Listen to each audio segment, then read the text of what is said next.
ప్రొద్దుటూరు పట్టణంలోని స్థానిక గురవయ్య తోటలో ఓ ఇంట్లో అక్రమంగా నిల్వ ఉంచిన 816 ఫుల్ బాటిళ్లు, 10 2 లీటర్ల మద్యం బాటిళ్లను వన్ టౌన్ పోలీసులు పట్టుకున్నారు.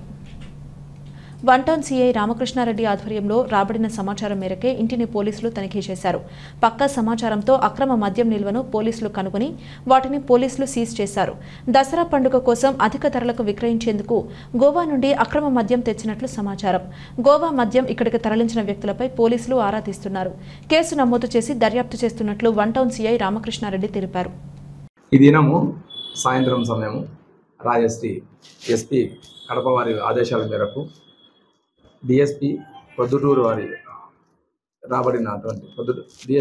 వారికి రాబడినటువంటి ఖచ్చితమైన సమాచారం మేరకు వన్ టౌన్ పరిధిలో నేను, మా సిబ్బంది ఎస్ఐలు Sanjeev Reddy, power house road back side Guravayya తోట దగ్గర ఆపోజిట్ చెంగమామ కళ్యాణ మండపంకి ఎదురుగా ఉన్న ఒక రూమ్లలో అక్రమంగా మద్యం నిల్వ ఉంచినారని రాబడిన సమాచారం మేరకు సిబ్బందితో వెళ్ళి తనిఖీ చేయగా అక్కడ మేము 816 750 ml బాటిల్స్, తర్వాత 2 లీటర్ల బాటిల్ ఒక 10, తర్వాత 72 బాటిల్స్ 500 ml టిన్ బీర్లను అక్రమంగా నిల్వ ఉంచినట్లు కనుగొనడమైంది.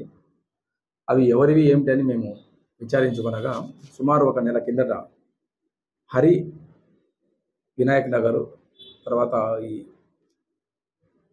కాటం వీరేంద్ర అమృత నగర్కి చెందిన 2 వ్యక్తులు ఒక నెల కిందట అక్కడ ఇల్లు బాడీకి తీసుకొని అక్కడ వివిధ రాష్ట్రాల నుంచి తీసుకొచ్చిన మద్యం అక్రమంగా నిల్వ ఉంచినట్టు మాకు తెలిసినది. ఫర్దర్గా కేసు ఇంకా విచారణలో ఉంది. ఫర్దర్ విషయాలు మళ్ళీ